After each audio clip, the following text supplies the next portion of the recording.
There's 10 times more microplastic in children's feces than adults. I learned this beautiful factoid years ago, and now I just can never forget it.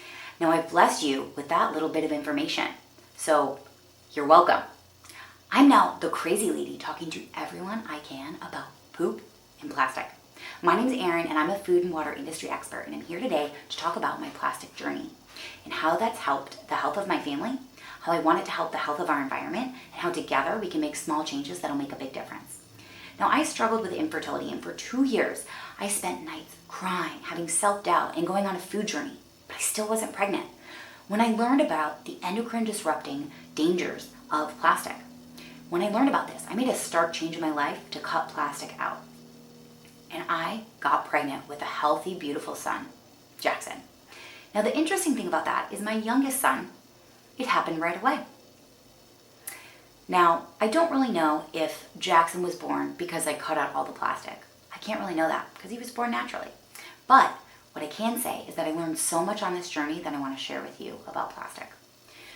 We know that there's increasing rates of infertility, increasing rates of inflammation linked to cancer, heart disease, IBS, rheumatoid arthritis, chronic diseases like diabetes and cardiovascular disease, autoimmune diseases. All of these are linked to plastic. Plastics are everywhere. They're even in the receipts that we get from the store. It's in our soil, waterways, in the air we breathe, in the food we ingest. It is all around us. Every single person on this planet is consuming a credit card per week in plastic.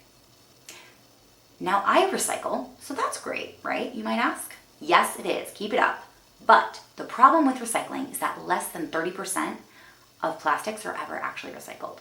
Now compare that to about 70% for paper. Paper is biodegradable, so it'll break down.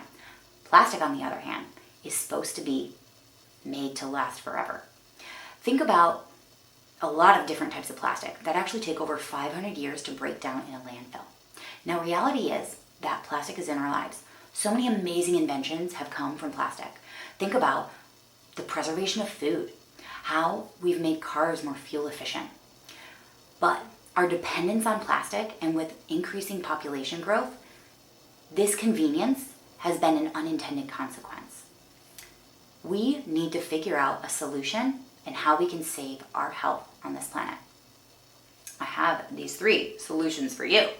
The first one is reduce, reuse, recycle in that order, meaning reduce is the most important. The second thing is we need to boycott our dependency on plastics.